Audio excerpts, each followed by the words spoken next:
Broadcasting from the Blanchardstown Centre, this is Phoenix FM.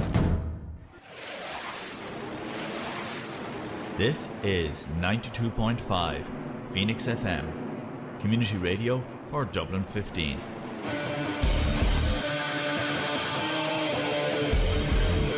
Hey everybody, it's JB Jeremy Borash, and you are listening to Darragh O'Connor on the...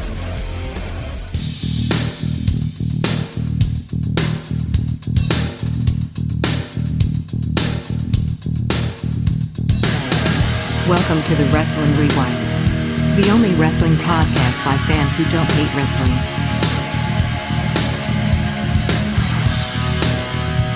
Hello everybody, welcome to Phoenix 92.5 FM. This is the only wrestling podcast by wrestling fans who don't hate wrestling. You are listening to the Wrestling Rewind. My name is Darragh O'Connor, and with me is Mr. 1-0, Mr. Martin Hardy. How are things, Martin? Flying, Darragh. But we have a special guest this week, three-man booth, returning three-man booth. Unfortunately, it's not Dave Stevens, but it is a former WrestleView alumni, former WrestleView editor-in-chief, Mr. Adam Martin. It's great to have you here, man. It's been a while. Been a while, and we were just we were talking before we started recording, and 10 years ago I was in studio with you. Well, it was almost, I can't remember what time of the year I was in Ireland. I think it was like sometime in the summertime. I'm trying to remember. I think it was like August. July or August. Yeah, it was later in the year, but we did a live show with who joined us. I'm trying to remember what it was, because it was also a 3-man booth. It was Gary, I think. Was it Gary? Gary. Okay, yeah. I thought it was Gary. I was gonna say Gary, but I didn't want to say a name and then butcher it. But it was Gary. But yeah, that was a good time, and that was like, I mean, we were talking about wild topics back then, like the Dudley Boys in the Royal Rumble and like TNA and what was going on with them, and it's just weird, you know. When you go back and you listen to old shows and like what was going on in the wrestling world, I was still dialed in. I was still working for WrestleView, and that was still my 24/7 gig. But I'm pretty far. I'm almost 6 years removed from doing the WrestleView thing, which is wild. But it's kind of flown by. I've never also been introduced where someone said, "Unfortunately, David Stevens isn't here," so that was a first as well. So that's fun. So David's gonna love that. He's gonna eat that up. Yeah, well, see. Anytime we have a 3-man booth here, it's Dave just randomly parachutes in and lets us know the day of. He's like, "Hey guys, can I come to the show?" It's like, yeah, you can always come to the show, Dave. Adam, do you find having removed yourself from working on it full time, do you find that maybe you enjoy wrestling a wee bit more now that you're just watching as a fan? Do you find maybe you enjoy it less because you're not as involved in all the kind of the backstage news and all that? What's your current relationship with it? You're going to love the answer to my question, and Darragh's probably not going to like it very much, but I appreciated attending wrestling more now than I did when I covered it. And I'm talking about, I attended an AEW Collision TV taping back in October. Oh, and it was my first wrestling show live probably since April of 2019. I went to a random Raw taping in Des Moines, Iowa, and it was like shortly after WrestleMania. I couldn't even remember storyline wise what was going on at the time, because I was just exiting WrestleView and I was just ready to tap out on wrestling altogether. But I think I've told Darragh about this too. I always had a weird thing, and I don't know if other people that covered wrestling felt this way, but I would not get too involved in the live shows when I would go there. I wouldn't allow myself to get like lost in the moment and stuff. Like I would smile, I would laugh, but I wouldn't be like chanting. I wouldn't be like, I always felt like, okay, I cover this. I'm kind of pseudo part of the media. I did go to school for journalism, but I didn't consider myself like a straight laced, like professional journalist. But I had this like, okay, don't show emotion. Don't be like just a casual fan that's going to a show. Like, don't do that stuff.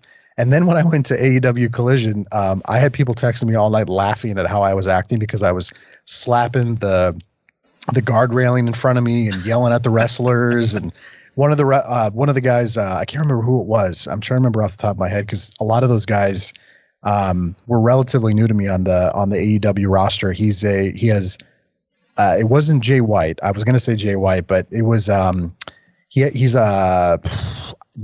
wouldn't call him a luchador necessarily. I think his name, it wasn't Aaron Solo. It was somebody else.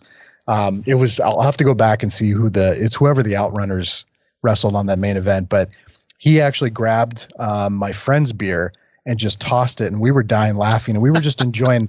We were on TV the whole time, and we were front row, and I got a hookup from a buddy, and I found myself getting lost. I'm like, oh man, this is fun. Like, this is really nice. And I don't know if that was like a weird mental block I put on myself when I was, covering wrestling all the time, but it was really fun to just go to wrestling, and I didn't have a lot of product knowledge, but it was still fun to go to the show and act that way and have fun. So yes, to answer your question, there was a massive shift, and I still don't, like, I'm not a consistent week to week watcher, but like my Facebook feed and my X feed and my Instagram feed and my TikTok feed, like, stuff from wrestling will creep into it because naturally, I'm going to be, drawn to that. And I still watch nostalgia. I'll go back and watch clips on YouTube and watch documentaries and stuff like that. But I definitely don't have a desire to watch it week to week and keep up with the storylines and stuff like that. But when I do parachute in and drop in and watch it, it's really fun. And I actually kind of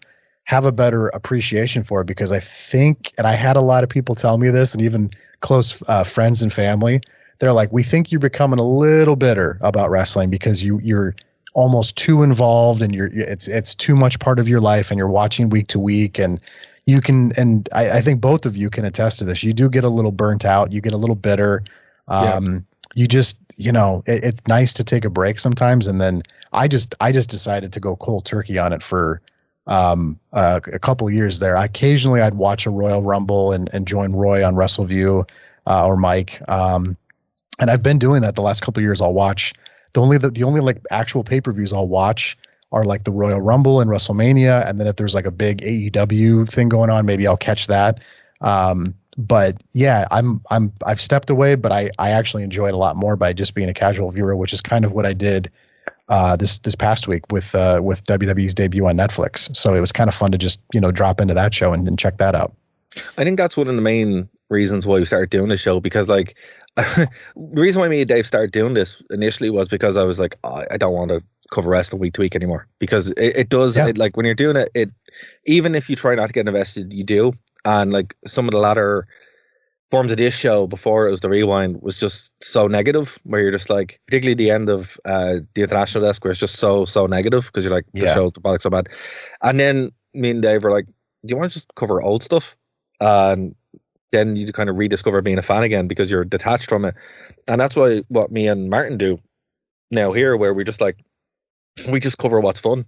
And I think that's the best way to do it. There's guys out there who are on the beat and doing it, and fair play to them. And like, there's certain podcasts I like that do that, like Wrestling Soup and stuff, but I couldn't sit here and be the Brock and News guy, because it's not fun. You get too bitter, and as Martin, you've often said, the tribalism is so bad now between the AEW and WWE stuff. It's so toxic.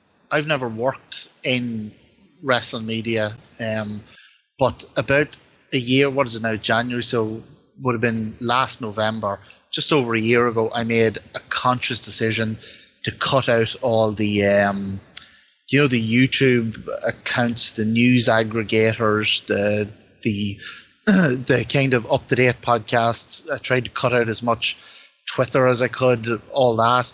And within a week, I found that I was enjoying the shows just for the shows again, not getting involved in all that drama. So it's just, that's why I asked that, because it was interesting that just removing myself from that level of the fan base had such a huge positive effect for me. I was wondering what, like you say, going completely cold turkey, what kind of effect it had for you. It's still toxic too. Like it hits my Twitter feed, my X feed. Now I'm trying to still retrain my brain to say that. It's still Twitter. Here's the thing, Adam. It's like when TNA named itself. I know. Right. Impact. Yeah, but I was at when it was still Impact show, like the week it was renamed TNA, and I was talking to literally everybody backstage, and they were like, "Yeah, we never stopped calling it TNA. It was always TNA." It's always, yeah. It's always going to be known as that. It's always going to be Twitter, yeah. But similarly, you'll have to burn me with cigarettes if you ever want me to get this. If you ever want to get me to say PLE. To be fair, last show you did call it a PLE, so I haven't. No, you got me after a couple of. I had to. You tricked me. I had to Google that like a couple weeks ago when someone, because the new thing now is to be a streamer responder to watching AEW or WWE television, Right. and to be streaming live. And I forget who I was watching, but she used the term PLE, and I'm like, what is a PLE? And I had to Google it, and I'm like, oh, that's what they're calling pay-per-views now, because technically you're not slapping down. I mean, you're still kind of doing that with AEW to a degree. Because they're still charging not a large amount of money, but you're still, I mean, to me, that would be still considered pay-per-view. I know that's changing with the Warner deal with HBO Max and stuff. But with WWE, if you just get a Peacock, at least in the States, if you get a Peacock subscription for $10 a month, you just get the events. But yeah, it's still toxic. It's still out there, but that's smart of you to detach yourself. Like I saw it this week with, there was like an initial report that said that the Netflix show only did like 641,000 viewers. And all these like creepy, strange Twitter accounts I looked at were like, and they all had something pro AEW in the name or in the byline, like WWE sucks. I only watch AEW. And all these accounts started like retweeting this thing saying like it's a failure. They failed. They didn't even do as much as Dynamite. And then like a day later, they put out the press release that it was like 6 million global viewers or whatever it was. It beats Squid Games. Yeah, it beats and Squid Games. Yeah. And I could tell right away. I'm a regular user of Netflix, and when I saw Raw was in the top 10, I'm like, oh, this did very well, because there's a lot of like comedians that will put out specials.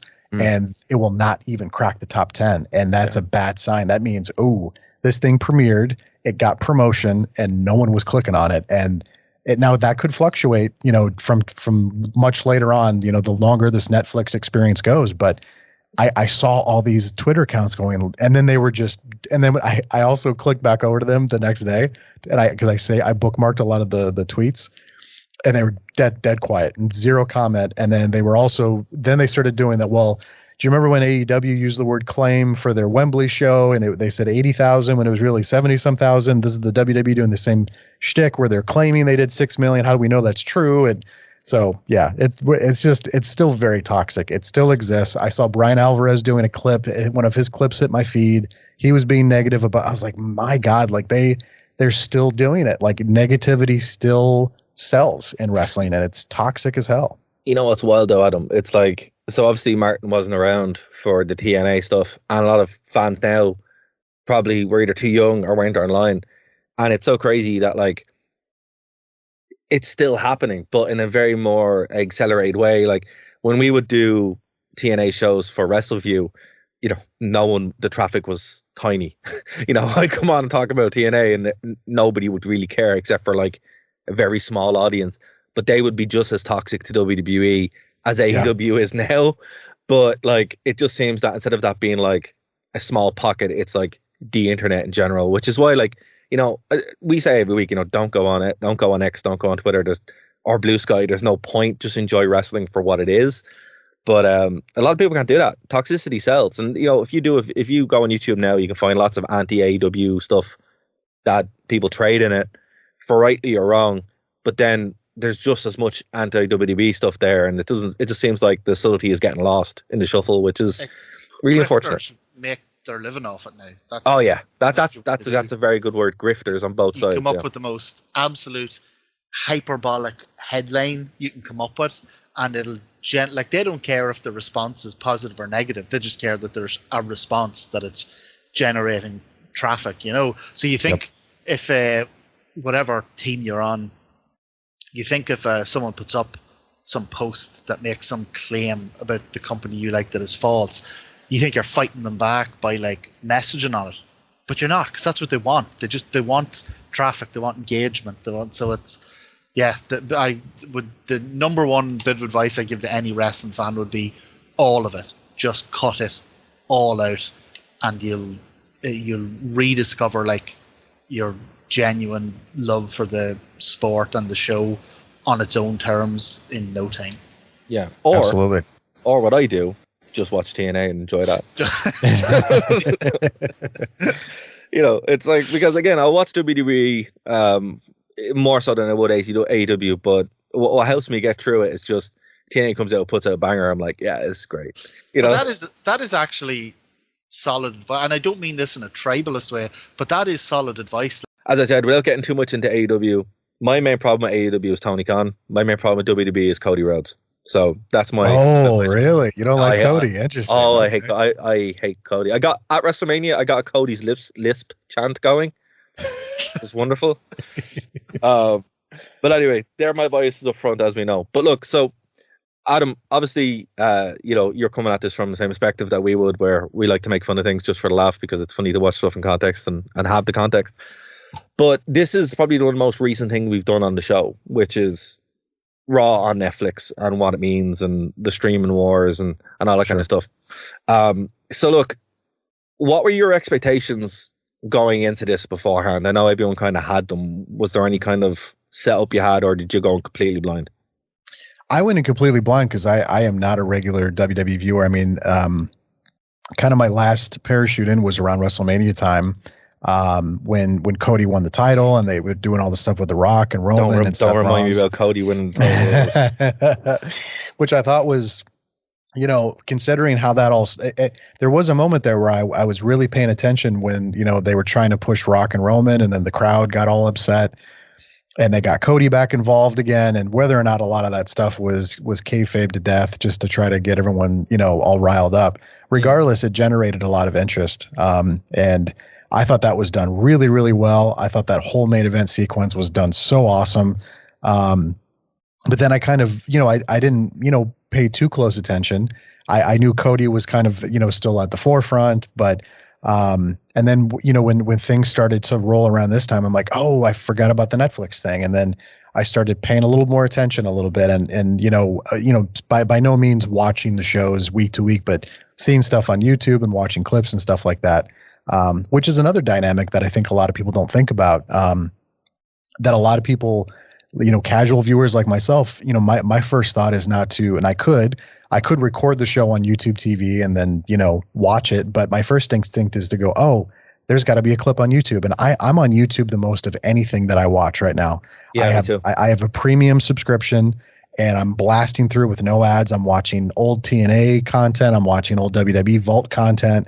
And then if something from, right now comes out, I'm like, oh, sweet, I'll watch this clip. I'll do that with AEW. I just watched the MJF Jeff Jarrett segment the other night because it hit my feed, So I don't think a lot of people factor that in. So the fact that that was going on when I was covering wrestling, of looking at, segments on Raw or SmackDown that would have like, over 1 million, 2 million views on YouTube, but then the show itself would barely get that amount of people. So I was thinking, I'm like, this is a really antiquated way to measure audience interaction if we're just looking at Nielsen television ratings that have been around since the 1970s.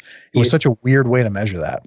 It's funny because we were talking about earlier on, we were talking about WWE's embracing of modern technology. Yeah. And there was an interview with Bischoff and who was the guy who was Martin? JB? BJ?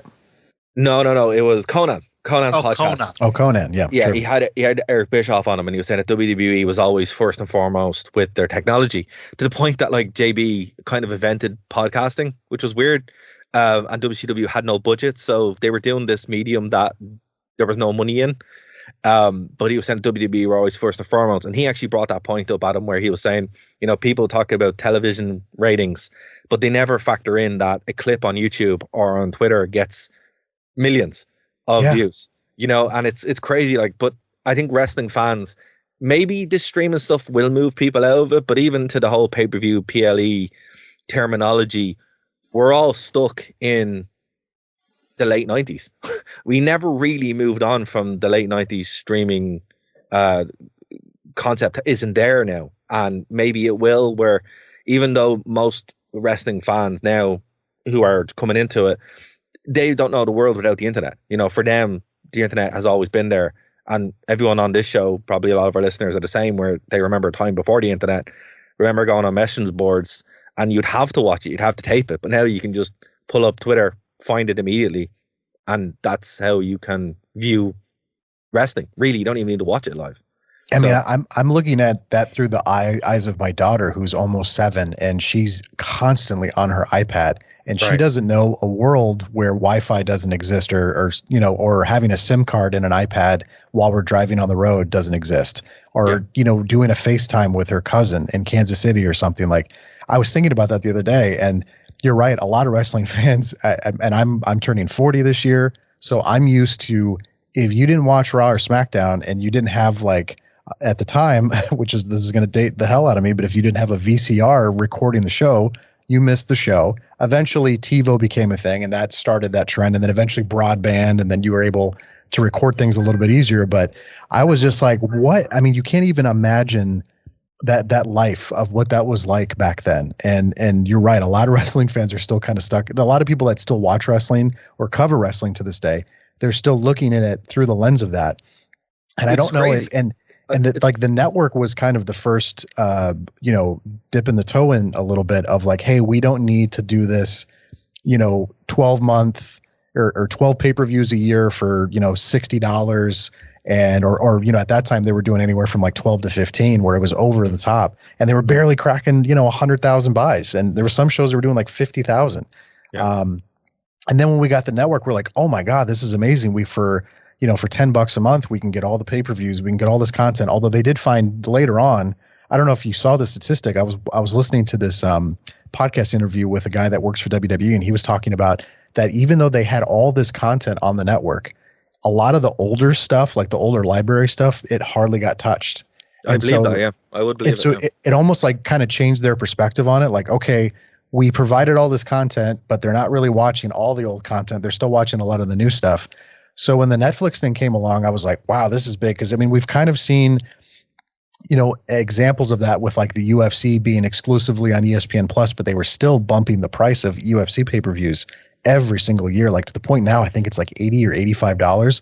I just watched a recent UFC pay-per-view with my brother, and when he told me how much it was, I was like, oh my God, this is ridiculous. But that show did like 1.5 million buys. So they're that business model with like sports presentation tends to hold up, boxing, MMA. But with wrestling, they had to kind of move on, and we got that with the network. But this Netflix approach is interesting because it's not, I mean, eventually I think we may get there once the Peacock thing expires. But for people like me in the United States, this is the new approach. You're still getting the old school kind of presentation with SmackDown being on cable television and NXT being on the CW. But the Netflix thing is huge because so many people use Netflix. I mean, so many people I know, family and friends, are constantly watching shows on Netflix and taking in old movies or new shows or new series. And I had so many people this week talk to me like, hey, did you know that WWE's on Netflix now? I'm like, yeah, I watched it. And then they were checking it out. And I don't know if the show we got on Monday was necessarily the best way to hook someone going down in the future. Like, that was one of the few things I did agree with that. Like Brian Alvarez was talking about that, where he was saying like they didn't seem like they did a lot to try to hook you to watch the show next week. But it's interesting. It was an interesting approach. So that's my question. Martin obviously is coming at this from an AEW perspective, where it's like wrestling is the big thing, which it is. And there was only like this kind of followed the WWE pay-per-view PLE format of very little wrestling on a nearly 4-hour show, which was wild. It only had 4 matches. Now, look, to be fair, the CM Punk main event was really good, and the opening match was really good. And again, Rhea Ripley was fantastic. I think the wrestling did hold up, but this show really was kind of like the show first, like the random interviews, the backstage segments, the celebrity kind of thing. Was this a smart way to go at him? Like, a lot of people said that this was disappointing. I even did a video up on channel saying that it was kind of like underwhelming. But maybe, again, are we looking at this from, we're wrestling fans? Yeah. Because this could have appealed. Like, look, as you said, there's people talking to me about this saying, oh, I didn't know WWE was on this. This show was pretty good. It did look great. The actual presentation of it was fantastic. From a digital perspective, it looked really, really good. The CGI bits all flowed quite well, and it looked like $1 million. Like, it really did.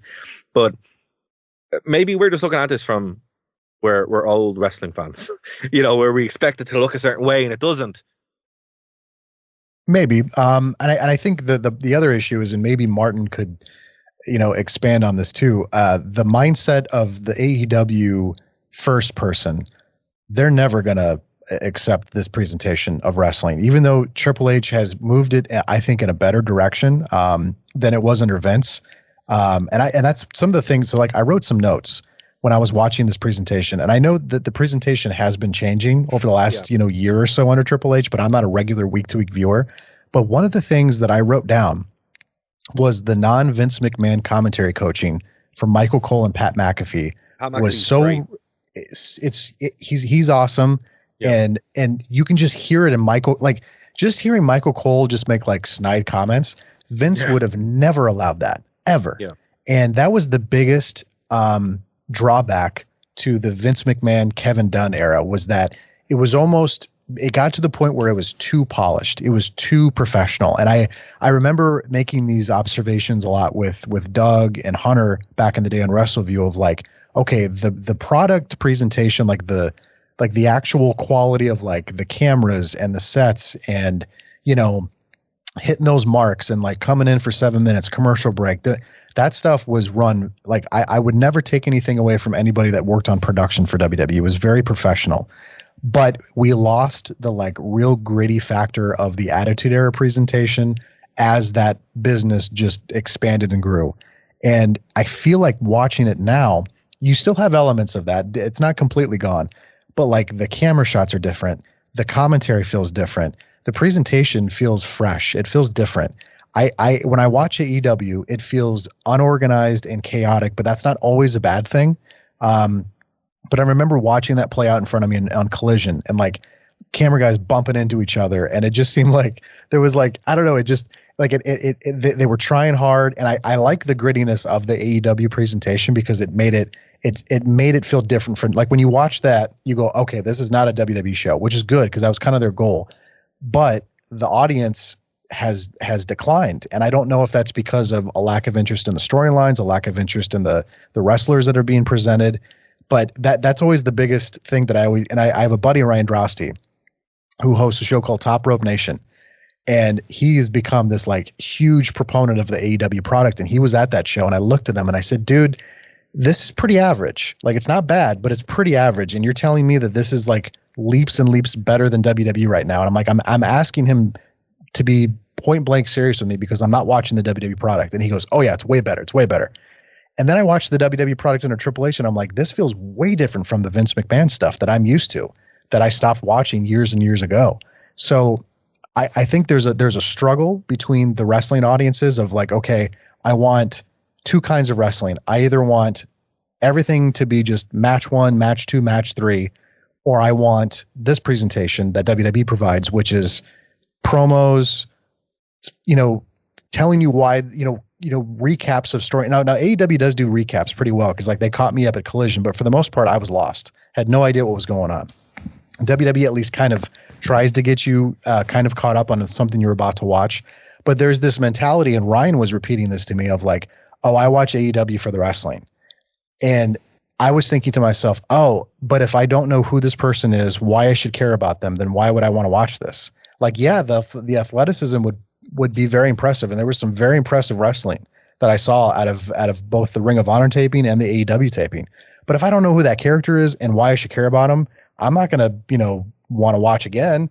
And that is the one thing the WWE actually kind of does pay attention to. Now, that is probably the one thing that Martin probably finds detestable about the WWE product is that they focus too much on that. And he would prefer they focus more on the wrestling, which is kind of an interesting way to want to take in wrestling because the Attitude Era was so entertainment focused and there was wrestling, but that was like on the back burner. It was so focused on like storylines and crazy characters, but it was doing a lot of like the late 90s, early 2000s reality based Jerry Springer type stuff.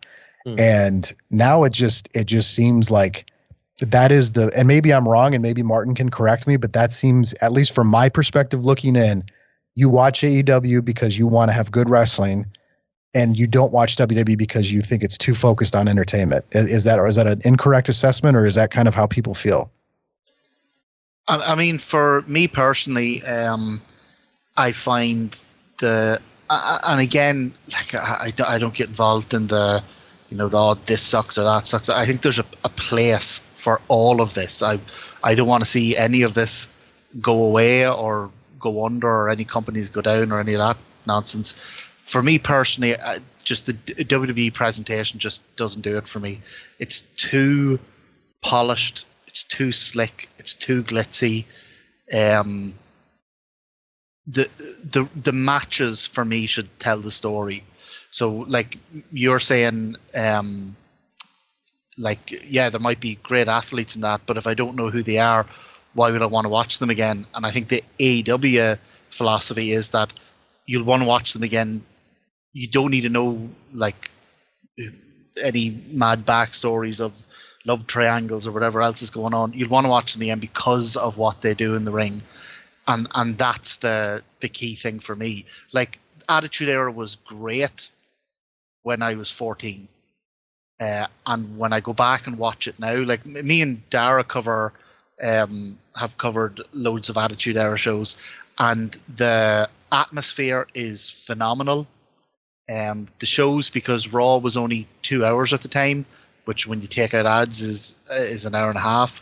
The shows like have this lightning pace, this kind of frantic energy that's really, really great to get drawn into. But the wrestling is diabolical. Do you think? Even at the top level, it's dreadful. And I found that as I've gotten older, what I appreciate in wrestling has changed. And maybe it comes from I trained in wrestling myself for a few years, so maybe it comes from appreciating that aspect of it. But the in-ring over the years has become much, much more important for me. The way I see it, a great match can save a bad build, right? So you can have a bad build, but a great match can pull it out of the gutter and save the whole thing. You can have a phenomenal all-time build, and then a bad match nearly not only doesn't pay it off, nearly damages it. Makes like a super melodramatic build becomes kind of silly and farcical if the match is then terrible. That presentation, it's not aimed at me. It's not for me. The people there seem to be having a phenomenal time.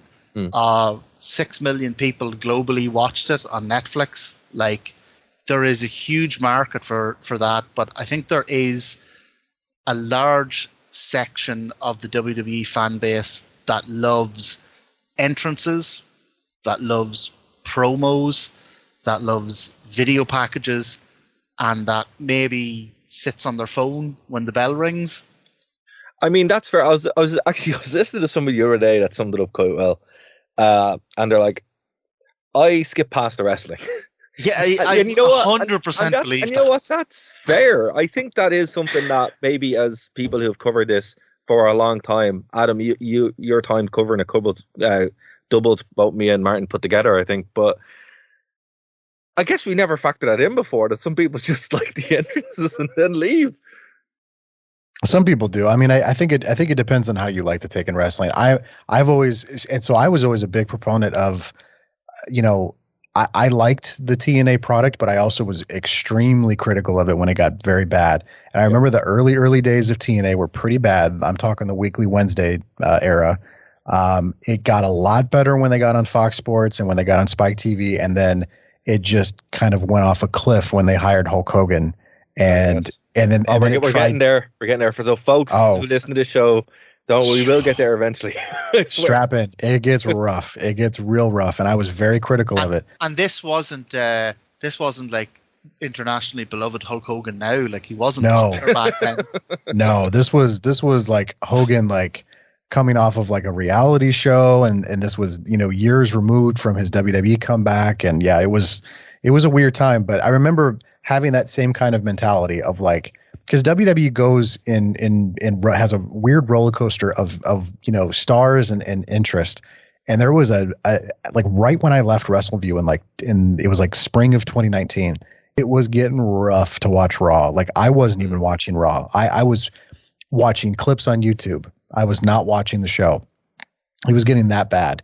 So I think that is the one thing where I feel like I had enough clarity to go, okay, this isn't a very good product right now. And the one thing that does kind of bother me is when I hear people say that this is like the best era of wrestling, and it it doesn't feel that way to me because it doesn't feel like it's the most popular that it's ever been. And I think people try to force that, like when they say, like I hear Drew McIntyre say that a lot and Seth Rollins say that a lot. And I hear a lot of like, you know, Kenny Omega and the Young Bucks and stuff. And they're like, we're setting record. I'm like, yeah, but it's the in-ring stuff might be really, really impressive, but overall interest in AEW has never been lower since and it started off incredibly strong. And then it went off a cliff. And I think they're still trying to figure it out.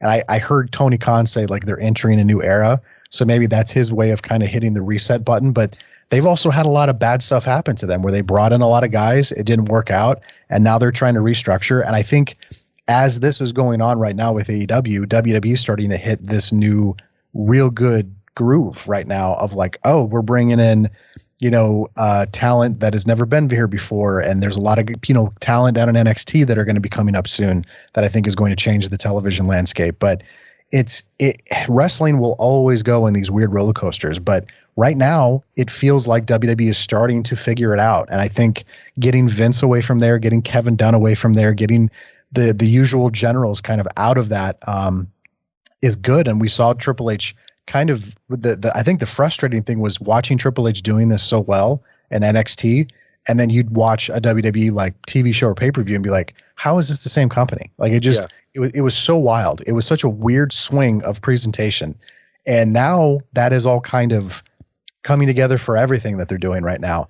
And I understand. I don't necessarily agree with it, but I understand, you know, the perspective that the hardcore AEW, you know, fan comes from. I went to the first All In show and it felt like a pretty polished WWE show, but the production was a little more gritty. And I liked that. I thought that was cool. And that's when WWE was really struggling at that time. And it was great timing for them to do that and get that going. But it does really feel like WWE right now, if you're looking at the wrestling landscape, is hitting a better groove than AEW is right now. I feel like AEW right now is like an NFL team that went all in and on their salary cap, and now they're like, we got to figure this out. And a lot of the talent there that are still originals, like MJF, I'm like, what happened to this dude? Like he was like supposed to be the next big thing, and he just feels like another dude now on their television show. When I watched that promo with Jeff Jarrett, I'm like, what is going on? Like Jon Moxley, is he a heel? Is he a babyface? I'm confused.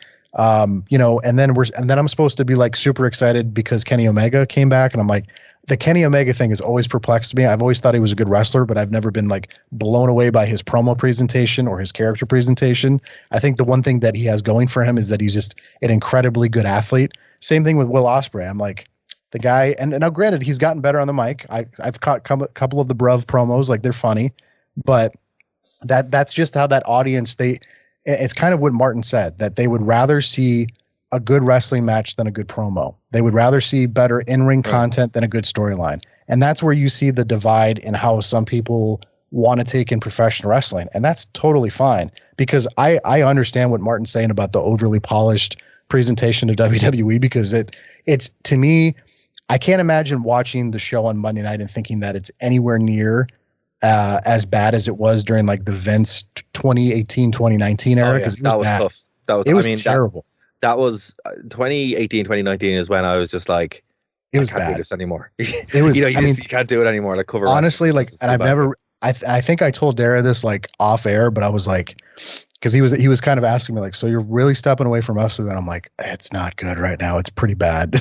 Like it's a struggle to watch. Like, but this was just as AEW was starting to launch. So like, I have to keep that in perspective. But the sad part about that as well, TNA as Impact Wrestling was also atrocious. It was terrible. There was no wrestling. So when AEW showed up, and this is the thing that I do try to say to Martin, is like, dude, you have no idea how bad it was at the time. You know, when AEW showed up as well, they hit this golden period where it was like they could do no wrong. I mean, it was.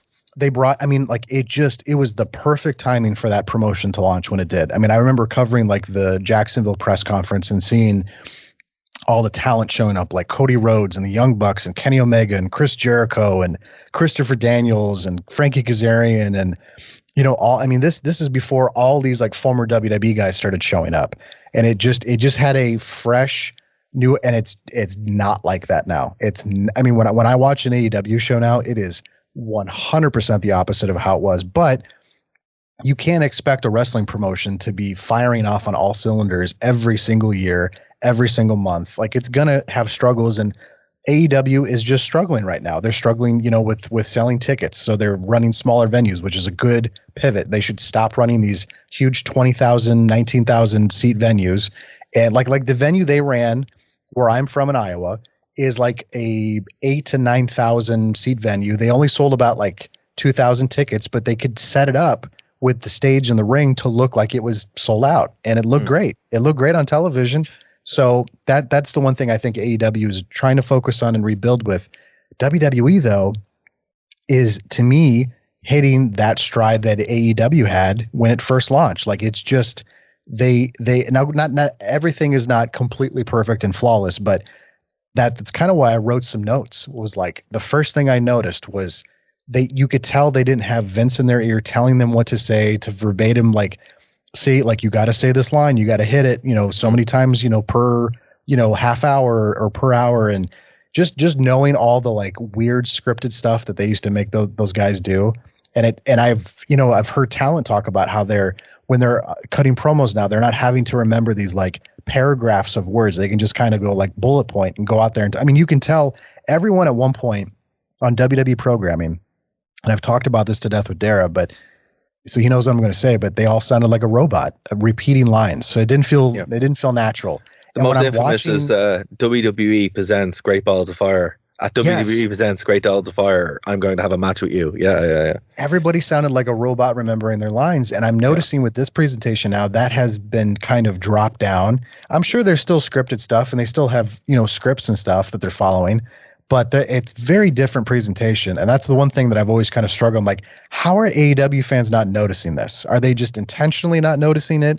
Or they're just so fixated on hating it that they're not giving it a shot to notice, like, this is not the Vince McMahon, Kevin Dunn presentation that you were getting, in 2017, 2018, 2019. It's very different. But maybe what do you think? Well, I mean, Martin, the thing for me is that say it was 2017 or 2018 and these changes had been made, I probably would have been over the moon. But these changes came along in 2023 ish. A better alternative had already existed for 4 years at that stage. So they made half the changes I would have wanted 4 years after a company had come in that made 90% of the changes I wanted. So I'd never felt the impetus to go back. Now there's definitely stuff that's better. I'm the same as yourself. Language was a big one for me. Even just being able to say wrestler, talk like a human, stuff like that was a big thing for me. And that change in 2017 would have been huge, but I've been watching the company do it for 5 years now. So you're kind of making minor changes that I would have appreciated half a decade too late. So I think it's a case of too little, too late for a lot of people. Because I've often said that AEW, a lot of the core fan base were fans of NXT. In 2015. Black and Gold, I loved it. Yeah, and I think that one of the reasons that I'm even though I don't watch it, I'm really salty about current NXT. Yeah, I'll give you that. Yeah, that's very fair. Because I loved Black and Gold. But I think that's what's so frustrating too, is they tried to make this NXT AEW war. I'm like, why are wrestling fans doing it? And I know because at one point they were going head to head for a while there, but it's just that's what sucks, is that it doesn't have to always be a competition. But I know wrestling fans love that because, and you were talking earlier, Darragh, about some people not moving on. There are still some people that really wish we had the Monday Night Wars every week. Yeah, we're stuck in there. I mean, I think that's what it is. It's like this weird thing, and it's uniquely wrestling, where it's like the Monday Night Wars were like, what, nearly 30 years ago now? Oh, God, yeah. People are just stuck in it, and you're like, and that's what's great about going to a TNA show. And I'm like, first TNA show I went back to was in October, and I went in and it was an entire room with just people who were just the chillest group of people in the world. Because they just don't care. They're like, yeah, we like Jim Cornette, but we don't care about AEW or WWE really that much. We're just here for TNA. That was it. You know, it was such a cool vibe compared to when I've been to WrestleMania or when I was at All In, thanks to Martin, because he got me my ticket. So that was still great. But like the thing about that, it was like just night and day between the presentation. And it's one thing I'd recommend. Everybody step outside and go to a death match or something like that, you know, away from WWE and AEW sometimes to appreciate that we love wrestling. No matter what your favorite is, go see your indies. Like, yeah, indies that's so great. Adam made a real key point for me there, which is something that I would always say, is that I don't like the idea that AEW and WWE are in competition, or that for AEW to be considered successful, it has to do what WWE's doing. For me, it exists as an alternative. I'm fully aware that the style I prefer is not as popular as the sports entertainment style. But I'm very glad that something that caters to the style I do like is there. I don't care if it'll never be number one. I want that alternative to be there. Like, if it's not a choice of one or the other. Like, if AEW collapses, like, I'm not going to go back to watching WWE. That kind of ship has sailed for me. So I don't like the idea that they're in competition. I would prefer if people saw it that there are different options that people can choose from, you know?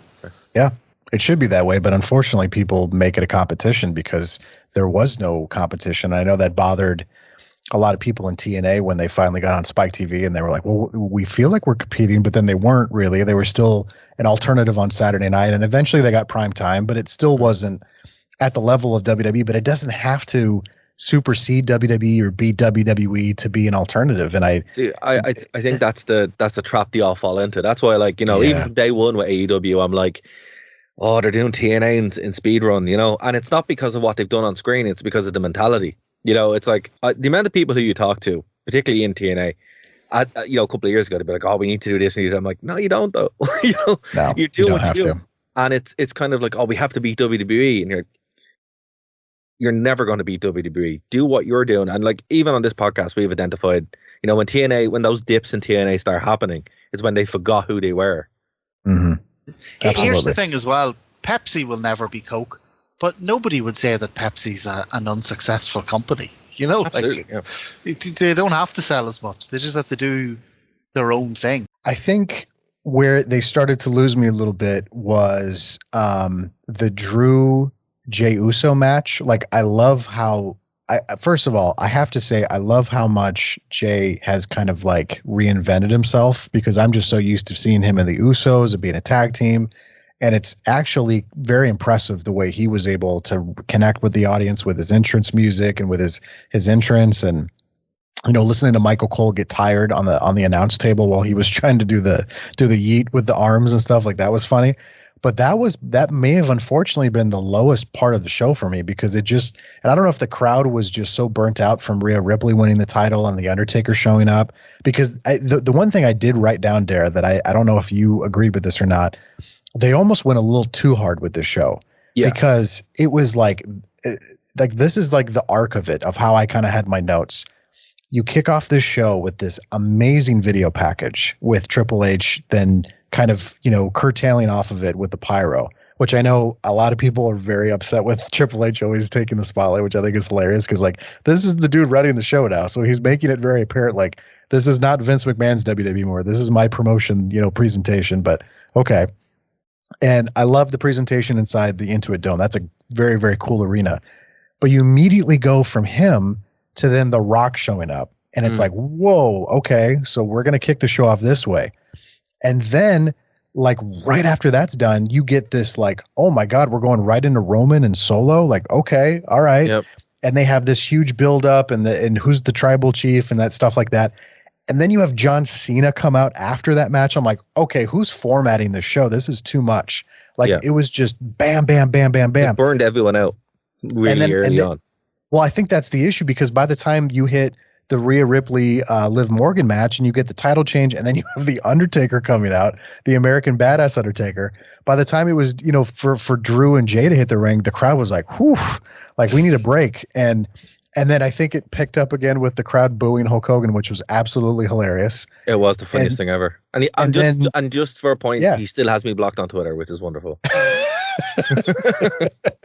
Well, then you're in a good group then. But yeah, it was like, and then going right to the main event was good, but it was like, and I know they had a lot they wanted to accomplish maybe. And I do like the fact that Triple H said it's not going to always be a 3-hour show every week, which is cool.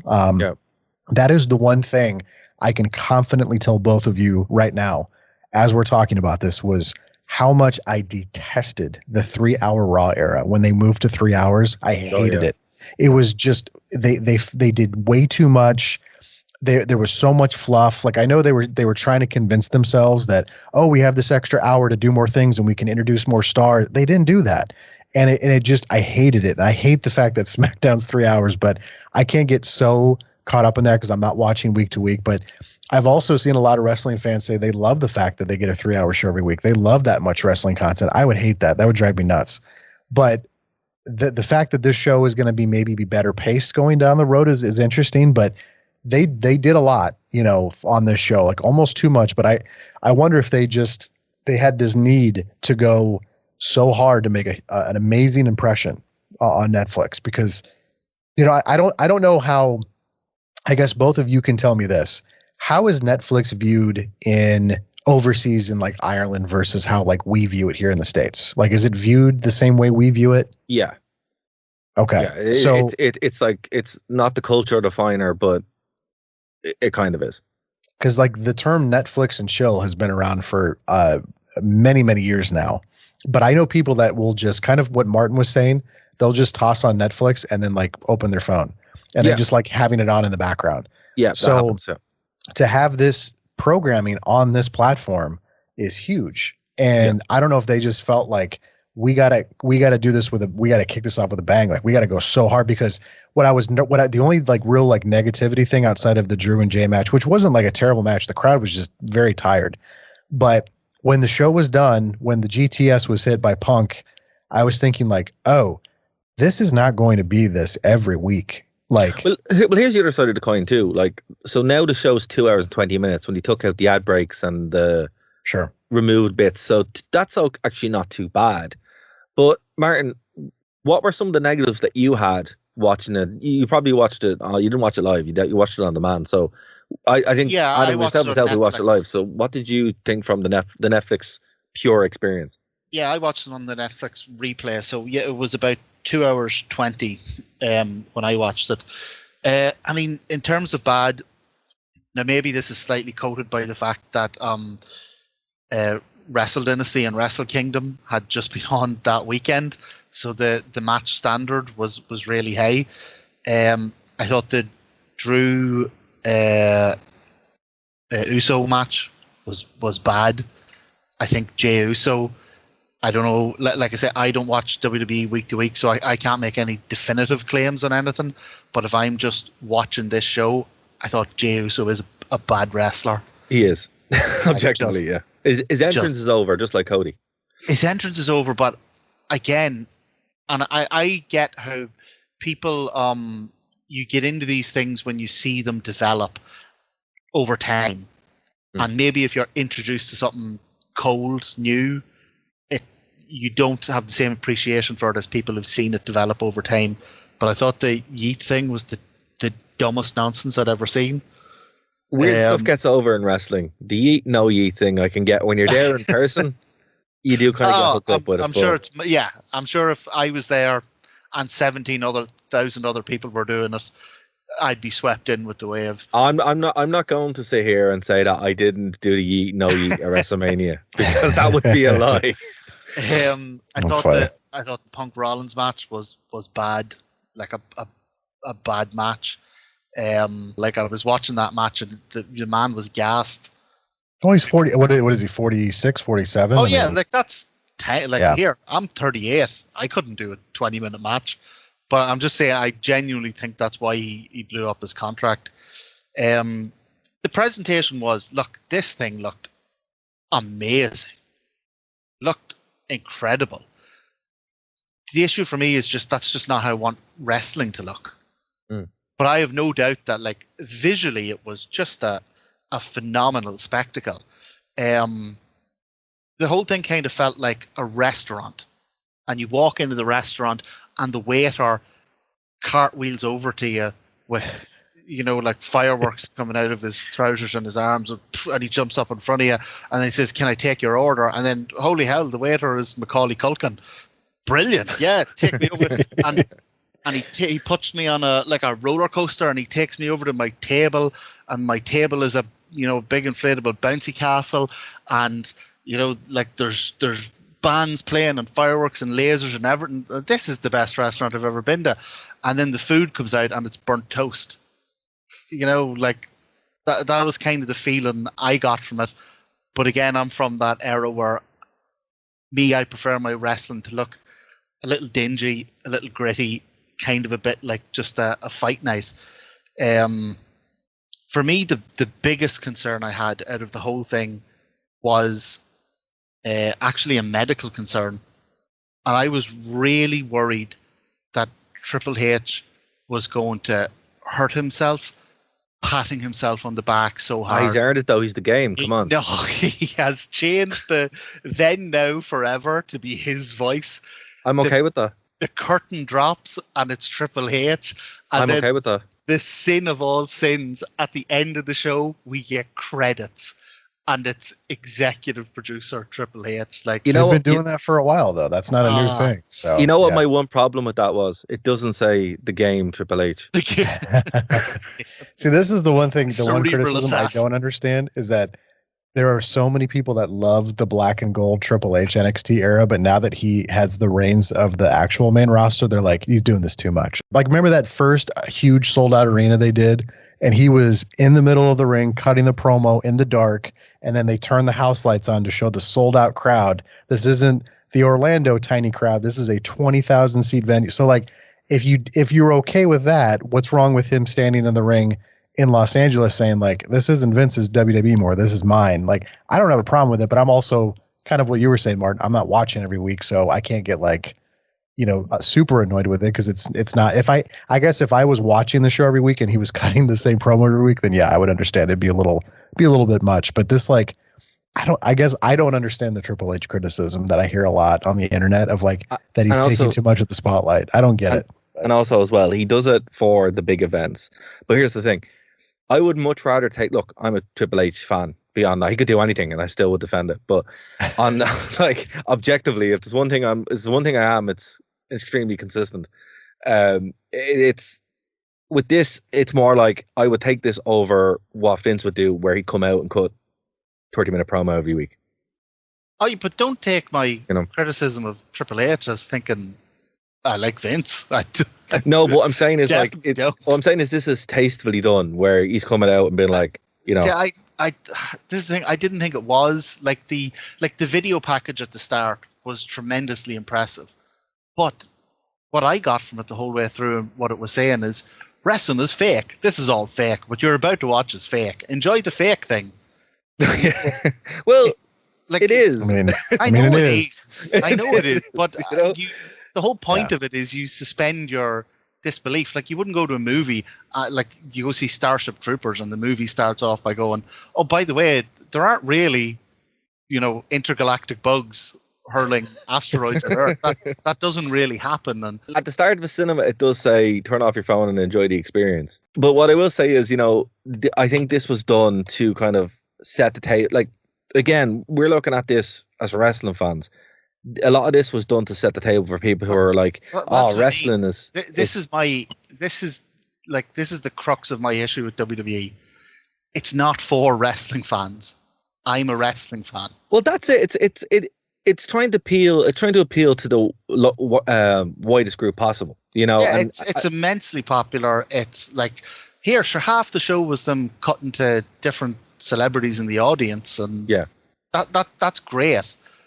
But it's just not for me. In regards to the Triple H thing, what I would ask you to do, Darragh, more Triple H. No, is tell me genuinely genuinely what your reaction would be if All In started out with a voiceover from Tony Khan. I get sick on that. Huge voiceover from Tony Khan. Big, I- long, rambling 10-minute voiceover from Tony Khan. I had And to then the sit through a curtains Tony drop. Khan from. I had to sit through one at Collision, but thankfully it was off air. But he's Exactly. just He's so awkward. obnoxious. And he's so obnoxious. Yeah, He's I mean, so awkward and so weird. Yeah, he's so awkward. He's so lanky and strange, Yeah. and like he doesn't know how to be a person. But that's fine because he does that off the air. If He does, the curtains then dropped and Tony Khan was stood in the middle of the ring at All In and subjected you to a 10-minute promo, and the whole way through everything was about how great Tony Khan is and how we should all thank Tony Khan for. They for do that being on the fit. show. It's just not on the. They And have then- like little. and then they at just the don't show end- on TV.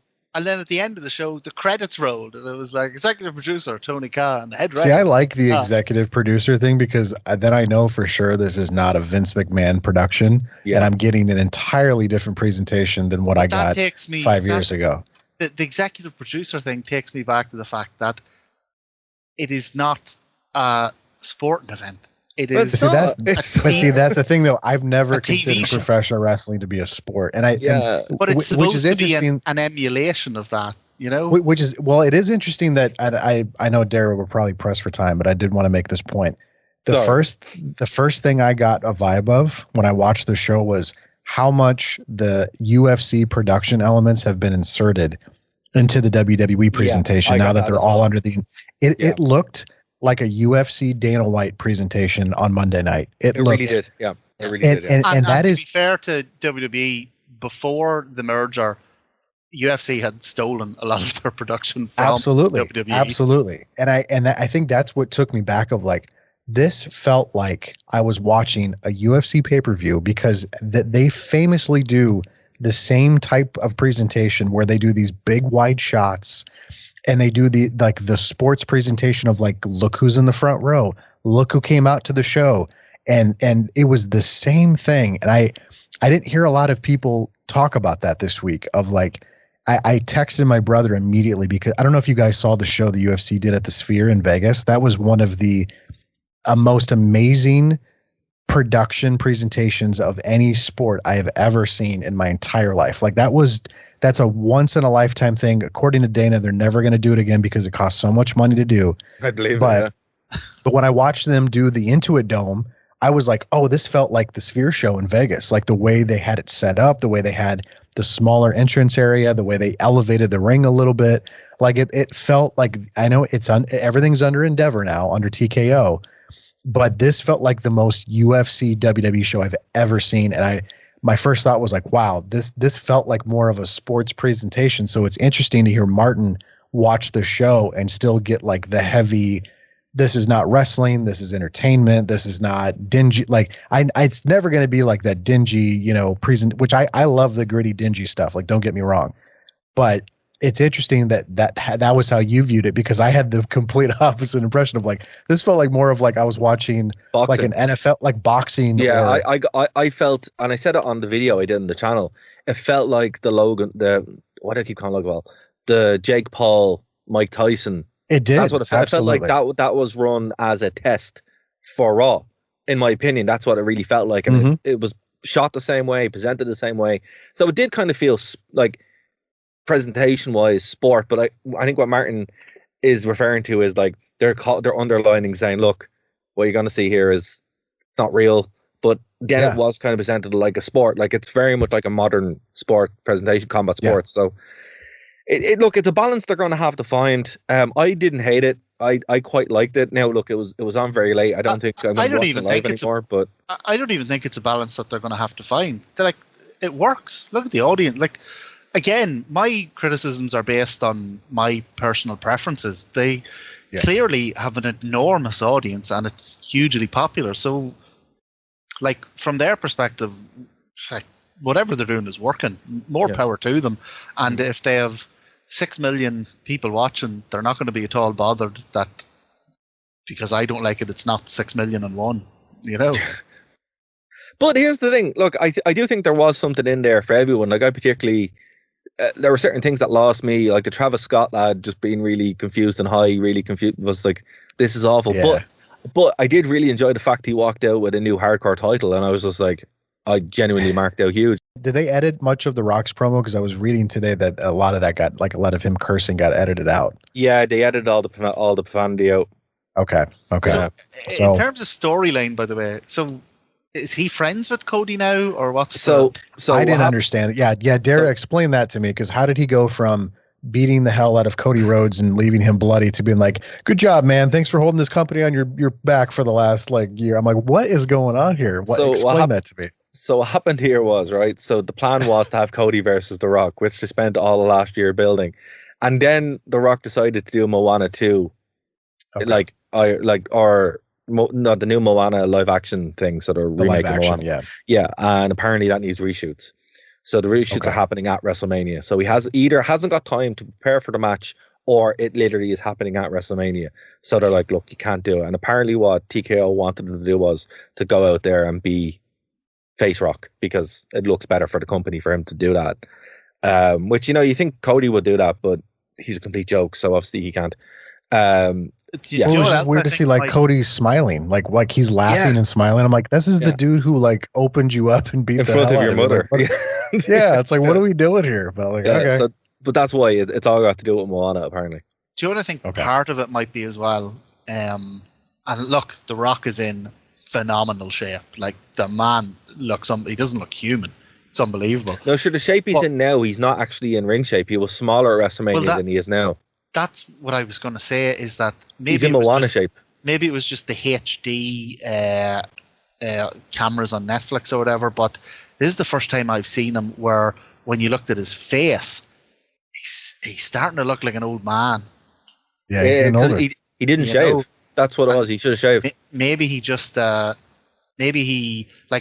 match he did at WrestleMania, that was a tag match with a lot of run-ins, and maybe he just thought, a one-on-one main event, I just can't do it. No, look, honestly, from what happened, it literally was Moana. That's what's messed up here, and it's great. I was thinking about that the other day. I was like, geez, yeah, for all the things he did, maybe Vince was right not letting them do anything else outside it, because it really did mess up the thing they were setting up for an entire year. Moana as well. That's a bit like when Raw used to get moved for the Crufts dog show. But here's the thing. Yeah, the Westminster dog show. Yeah. Yeah. I wouldn't mind if it was something cool, but... Yeah, but I know, that was wild that they would bump like their number one show for like a dog show. I had never understood that. I'm like, all right, okay. But I guess, very strange. They were like, look, we're not going to battle the mouse. So they're like, okay. they already got beaten by the panda a couple of years ago. So, yeah. But look, so to end this up, because we've gone a bit over time, but Adam, I want to thank you so much for being on the show, sir. It's been an absolute pleasure. Is there anything you want to plug before we wrap up here? I actually have nothing to plug. That's a first for me, Darragh, but it was very cool to be back on the show. It was awesome to meet Martin and talk some wrestling with you. And yeah, I had a great time, Darragh. Darragh and I have this weird ability where we could not talk for like years. And if you put two microphones in front of us, we could just like talk for like 3 or 4 hours. It's wild. So you only get that with like certain people in your life. And I love the fact that we were able to do that so well with Martin. Like I've never met Martin. I've never talked to Martin, but this was so like calm and easy. And I just slid right back into what I used to do so many years ago. So thanks to both of you gentlemen for allowing me to come on the program and talk wrestling. And I would love to do it again. Oh, a pleasure having you. Well, look, you're welcome anytime, sir. I mean, it's just, watch out, because sometimes Dave will parachute in and it could be a 4-man booth, but we have no idea when it happens. He just randomly shows up. So I love me some Dave Stevens, so that's totally fine.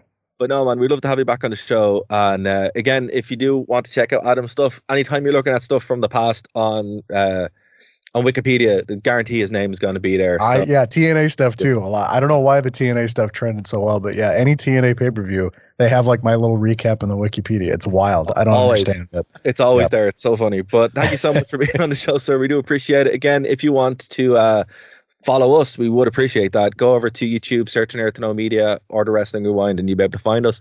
nerdtoknowmedia.com is also where you can find us, and we're here on Phoenix 92.5 FM every single week. So we'll see you next week here on The Wrestling Rewind. Bye, guys. Be more or less.